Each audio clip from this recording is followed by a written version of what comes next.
Based on his appearance in the 1973 film Godzilla vs. Megalon, X Plus brings us this chibified version of Godzilla in the form of the Deforeal, Godzilla 1973.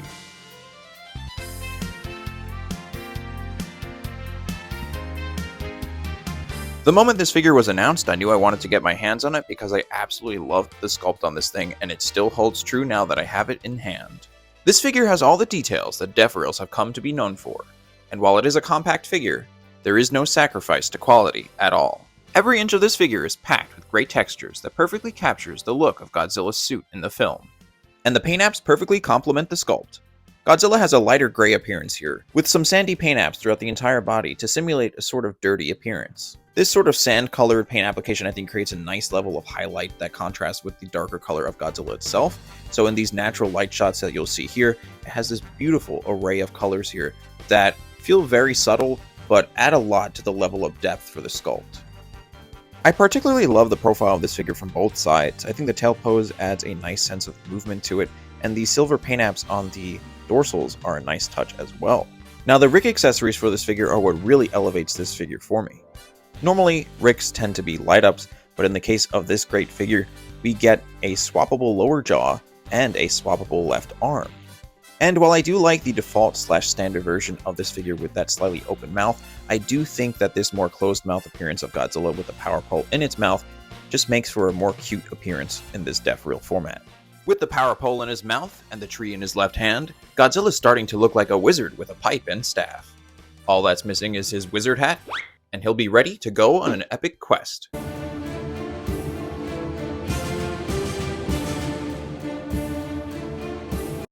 But then again, those bloodshot eyes do kind of make him look like he's... never mind.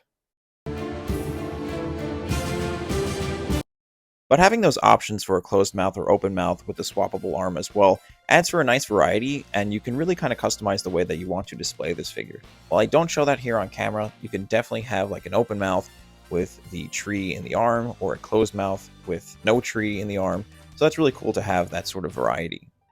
The detail on the Rick accessories is pretty nice too.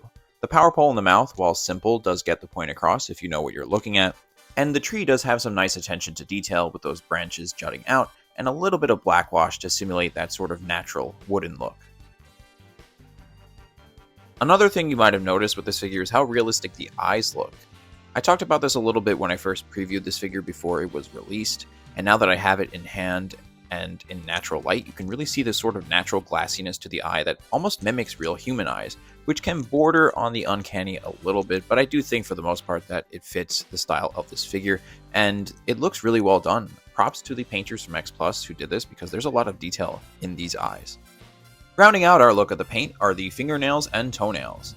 The fingernails are a mix of white and yellow to create this sort of dirty appearance, and the toenails almost at first glance look like they're gold to complement those nice silver dorsals, but in actuality they are a mix of white, yellow, beige, and some brown, which goes well with the sandy tones painted throughout the body. I also really like how this figure looks paired up with my other Showa Godzilla Deforeals. Plus I think him paired up with Jet Jaguar make for a very photogenic duo. Seeing how cool these two look together really makes me think X Plus missed out on a really cool opportunity here.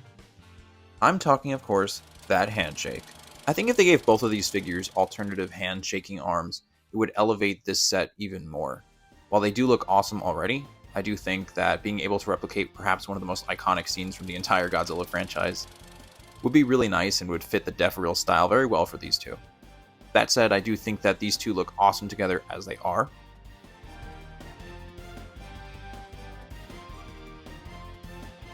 At just a little over 5 inches tall, here's what this figure looks like next to some of my other Godzilla figures in my collection.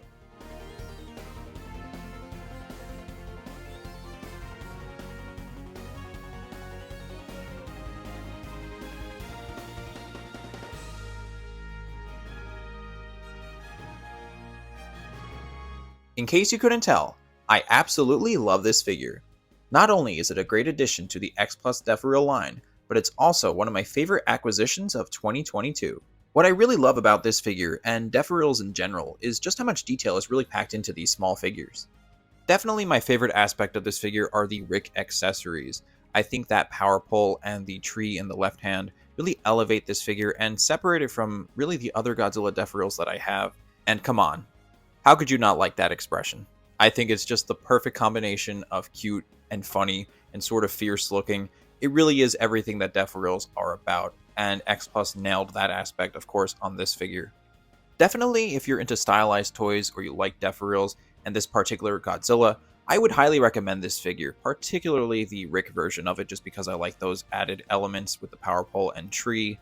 Overall, this is an excellent figure that would make a worthy addition to any Godzilla collection. If you like this video, please consider subscribing and taking a look at my other Godzilla figure content on the channel as well. Please leave a like, comment down below your thoughts on this figure, and follow me on Instagram at Total Approximation, where I post Godzilla toy photography each week. Thank you for watching. Have a good one.